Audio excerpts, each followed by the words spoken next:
दोस्तों, अगर आप चाहे मुंबई इंडियंस के फ़ैन हो, चाहे आप आरसीबी के फ़ैन हो, चाहे आप किसी भी और टीम के फ़ैन हो आईपीएल में, भले ही आपको मुंबई इंडियंस पसंद भी नहीं हो, लेकिन अगर आप एक इंडियन क्रिकेट टीम के फ़ैन हैं तो जसप्रीत बुमराह को क्रिकेट फील्ड पे देख के आपके चेहरे पे मुस्कान आ ही जाती है। और आज बड़ा अच्छा लगा जब पता चला मैच से पहले कि जसप्रीत बुमराह ये गेम खेल रहे हैं। ऑल्दो आ गई थी न्यूज़ पहले ही कि आरसीबी मैच के लिए अवेलेबल हैं जसप्रीत बुमराह, बट जब कंफर्मेशन आ गया कि जसप्रीत बुमराह खेल रहे हैं मैच, तो मैं तो बड़ा एक्साइटेड था। और इमोशनल होके फैंटेसी क्रिकेट में मैंने उनको अपना कप्तान भी बना दिया था। लेकिन that is what Jasprit Bumrah is for you. दोस्तों, जब वो खेलते हैं तो बहुत अच्छा लगता है। एक मॉडर्न डे ग्रेट हैं। डेफिनेटली जब रिटायर होंगे, ऑलरेडी उन्होंने इतना कर दिया है कि he will be considered as one of the GOATs. तो बड़ा मज़ा आता है, बहुत अच्छा लगता है जब जसप्रीत बुमराह को देखते हैं। लेकिन ये match was not about Jasprit Bumrah, जो कि बहुत कम होता है जब जसप्रीत बुमराह कोई भी क्रिकेट मैच खेल रहे होते हैं। Today was about few moments, कुछ आतिशी पारियां, and one team losing wickets at the very wrong time and the other team holding their nerve. और डिसाइड कर दिया उन मोमेंट्स ने इस मैच को। आरसीबी ने हरा दिया है मुंबई इंडियंस को वानखेड़े स्टेडियम में। आरसीबी ने इस सीज़न ऑलरेडी सीएसके को हराया है। 2008 के बाद उनकी पहली विन थी चेपॉक में, और 2015 के बाद पहली विन है वानखेड़े में। तो आरसीबी सारे जो खराब रिकॉर्ड्स हैं उनको सही कर रही है इस सीज़न, और बहुत अच्छी टीम उभर के निकल रही है।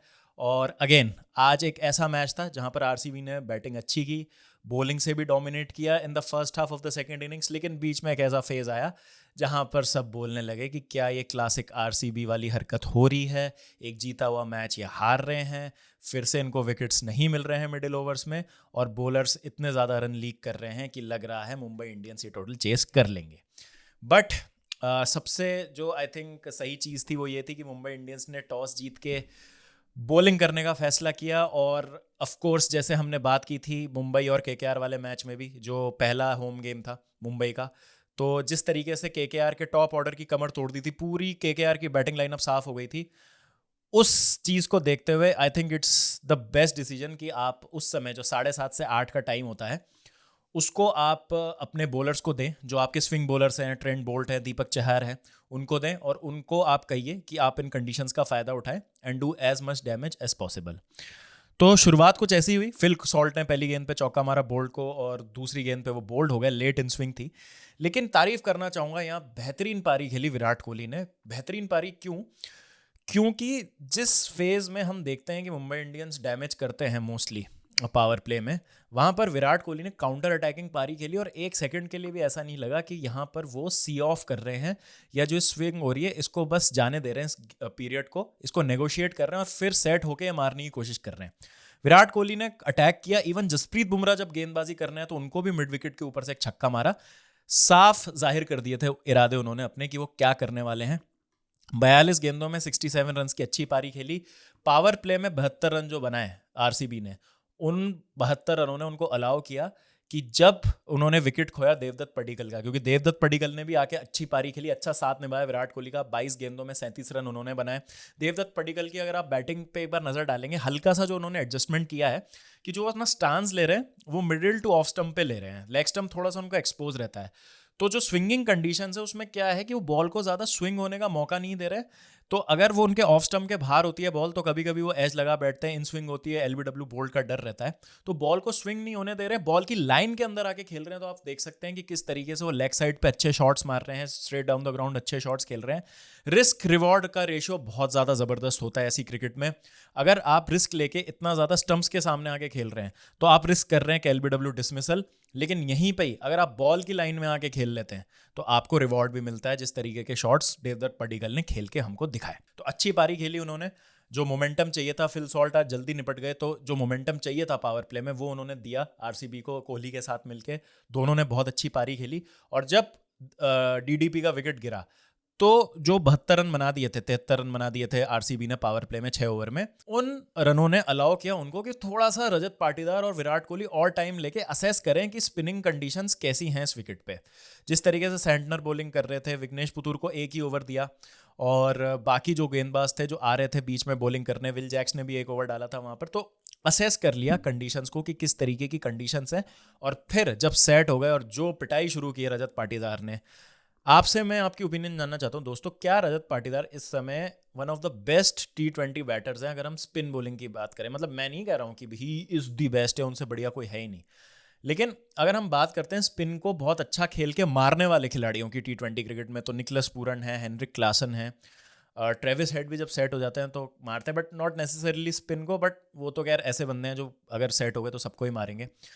शुभमन गिल स्पिन बहुत अच्छी खेलते हैं, साई सुदर्शन बहुत अच्छी स्पिन खेलते हैं, लेकिन ब्रूटल जो हम हिटर्स की बात करते हैं ना, ऑब्वियसली मैं बहुत सारे नाम अभी मिस कर रहा हूँ, लेकिन क्या जो वो ब्रैकेट है एलीट प्लेयर्स का जो स्पिन बॉलिंग को मारते हैं बुरी तरीके से, क्या रजत पाटीदार उस लिस्ट में शामिल है? मेरे हिसाब से तो है। मतलब जिस तरीके से एफर्टलेसली आज वो स्पिन बॉलिंग को मारे थे और कंसिस्टेंटली रजत पाटीदार ने स्पिन बॉलिंग पे रन बनाए हैं, तो आज भी 32 गेंदों में 64 रन उन्होंने शानदार तरीके से बनाए, 200 की स्ट्राइक रेट थी।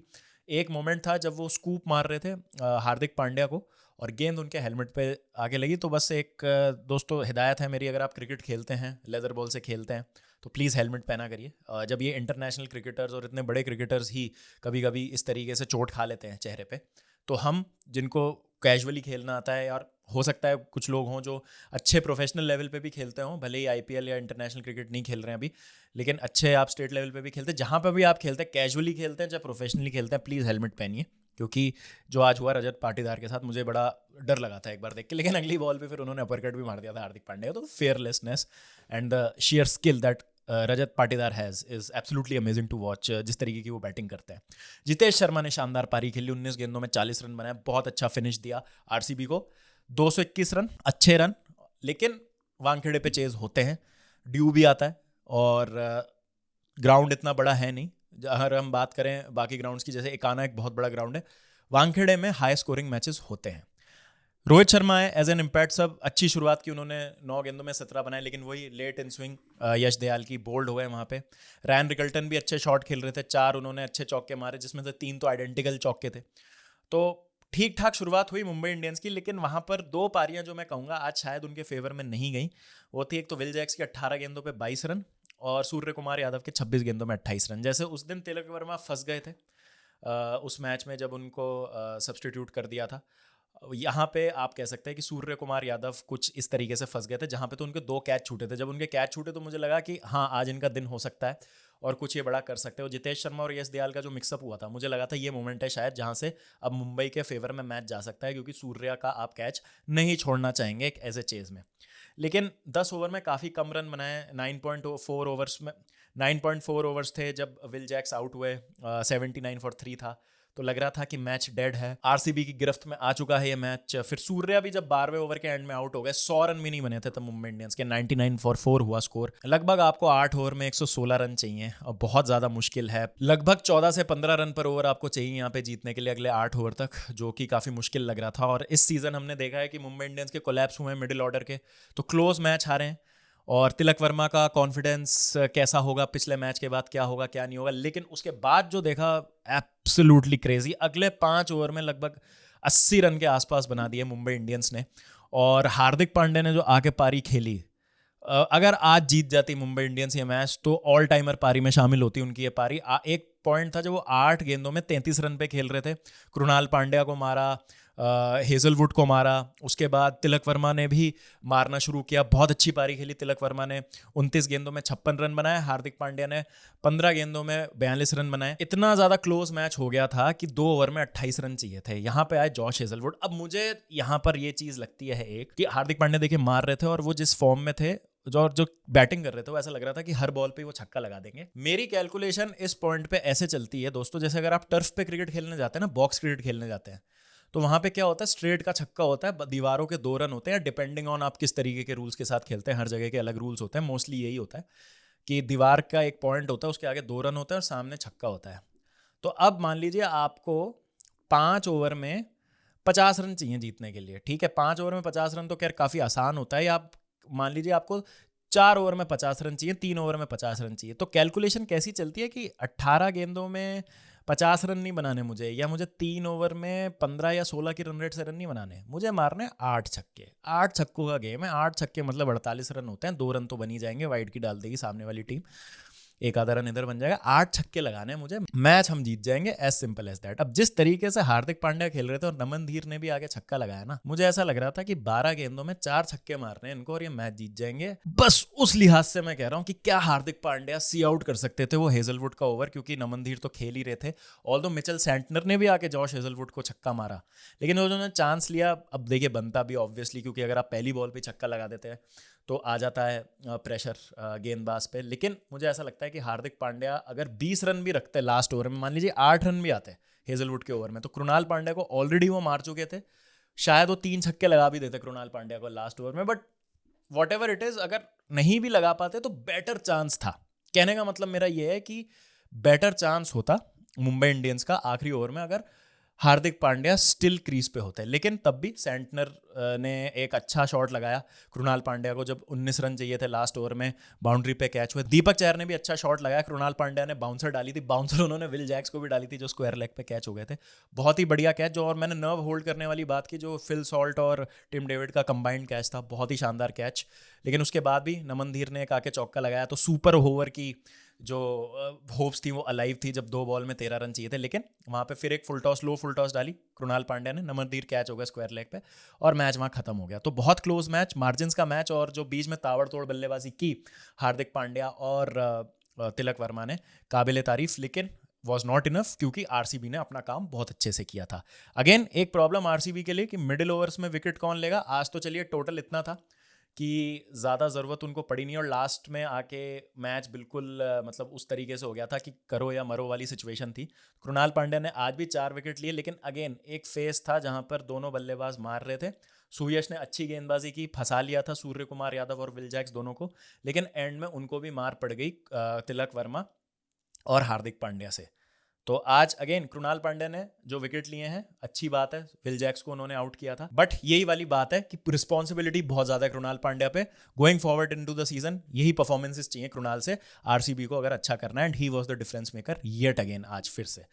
तो क्या लगता है आपको, क्या राय है दोस्तों आपकी? अगेन मैं कहूँगा कि मुंबई इंडियंस को थोड़े से ट्विक्स करने की ज़रूरत है अपने बैटिंग ऑर्डर में। देखिए तिलक वर्मा ना नंबर 3 के खिलाड़ी हैं, उनको थोड़ा सा टाइम लगता है सेट होने में।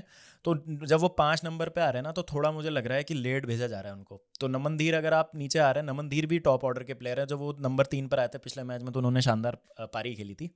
तिलक वर्मा को आप पावर प्ले में भेजिए अगर एक विकेट आपका गिर जा रहा है। लेफ्टी भी हैं, अगर रायन रिकल्टन आउट होते हैं तो लेफ्टी का लेफ्टी रिप्लेसमेंट हो जाता है। ईदर वे अगर रोहित शर्मा आउट हो रहा है तो भी तिलक वर्मा एक बहुत अच्छा ऑप्शन है। भारत के लिए नंबर 3 पे ही उन्होंने खेल खेल के अभी पिछले इतने समय में T20 पे रन बनाए हैं। चेन्नई सुपर किंग्स वाली प्रॉब्लम नहीं है मुंबई इंडियंस की, उनके प्लेयर क्लिक तो कर रहे हैं, लेकिन जो पोजीशन है आई थिंक वो थोड़ी सी ट्वीक करने की ज़रूरत है। प्लस बॉलिंग में आई थिंक अगर आप डेथ बॉलिंग देखें तो बोल्ट पे अब आप रिलाई नहीं कर सकते, दीपक चहर पे तो आप बिल्कुल वैसे ही रिलाई नहीं कर सकते। तो अगर स्विंगिंग कंडीशंस का ये दोनों गेंदबाज फ़ायदा नहीं उठा पा रहे तो बहुत मुश्किल है मुंबई इंडियंस के लिए लास्ट में रन्स को रोक पाना, जो आज भी हुआ उनके साथ। बुमराह की वापसी एक बहुत बड़ा पॉजिटिव है उनके लिए, थोड़ा सा समय लगेगा बुमराह को रिदम में आने में। और आज भी देखिए बुमराह ने 4 ओवर में भले ही कोई विकेट नहीं लिया हो, लेकिन 29 रन ही दिए, 215 ठुके हैं, लेकिन तब भी 29 रन ही दिए। तो बुमराह तो रन नहीं देंगे, उनको सपोर्ट करना है बाकी गेंदबाजों को। तो अगर आप देखेंगे ना, Deepak Chahar 2 over 29 run, Boult 4 over 57 run, बहुत ज़्यादा। मतलब आपके 2 जो प्राइम बॉलर हैं, मेन जो आपके बॉलर हैं, वो लगभग 90 रन दे रहे हैं 6 ओवर में, तो कैसे काम चलेगा? मतलब ये जो चीज़ है, ये आई थिंक थोड़ी सी रेक्टिफाई करने की ज़रूरत है। 14-14, 15-15 की रन रेट से आपके 2 जो स्विंग बॉलर्स हैं वो मार खा रहे हैं। तो बाकी आई डोंट थिंक सो कि इतना कुछ अलार्मिंग है। लेकिन हाँ, 5 मैच हो गए हैं, सिर्फ 1 मैच जीता है मुंबई इंडियंस ने, तो अब मोमेंटम पकड़ने की ज़रूरत है। एंड बुमराह के इंट्रोडक्शन से डेफिनेटली चीज़ें सुधरेंगी इन माय ओपिनियन, और तिलक वर्मा को थोड़ा सा ऊपर भेजना चाहिए। तो आपकी क्या राय है? Please do let me know in the comment section. क्या लगा आपको, टर्निंग पॉइंट क्या था मैच का? और अगेन वो बात होती है ना कि इफ बट्स एंड मेबीज, हाइंडसाइड वाली बात होती है जो मैंने हार्दिक पांड्या के लिए कही कि सी ऑफ करना चाहिए था हेजलवुड का ओवर, लेकिन अगेन वहीं पे ही छक्का पड़ जाता, तो हम कहते हैं कि भाई यही है मैच विनर बंदा। मैच विनर तो है ही हार्दिक पांड्या, कोई डाउट नहीं है उसमें। अगेन आज एक डेड मैच को बिल्कुल मुंबई के फेवर में लाके ऑलमोस्ट खड़ा कर ही दिया था। 2 ओवर में 28 रन बनते हैं, हार्दिक पांड्या भी खेल रहे हैं, नमन धीर भी खेल रहे हैं, तो अच्छी कमबैक की मुंबई इंडियंस ने, but that was not enough. And credit to RCB for holding their nerve, and big statement yet again कि भाई अब हम वो आरसीबी नहीं है जो कि हर किसी से दब जाते थे, सीरियसली लेने की ज़रूरत है अब आरसीबी को। तो देखते हैं आगे क्या होता है। आज 2 मैचेस हैं, LSG KKR दिन में है, पंजाब CSK रात में है, तो देखते हैं क्या होता है। क्या राय है आपकी उन दोनों मैचेस के लिए? प्रिडिक्शंस बताइए कमेंट सेक्शन में, और आज के मैच में आपको सबसे ज़्यादा इंप्रेस किस प्लेयर ने किया वो भी बताइए। ओवरऑल थॉट्स बताइए, and what do you think went wrong for Mumbai Indians and right for RCB, ये भी बताइएगा। लाइक कर दीजिएगा वीडियो को, सब्सक्राइब कर दीजिएगा चैनल को। मिलता हूँ आपसे शाम को, जब तक ध्यान रखिए अपना, टेक केयर एंड पीस।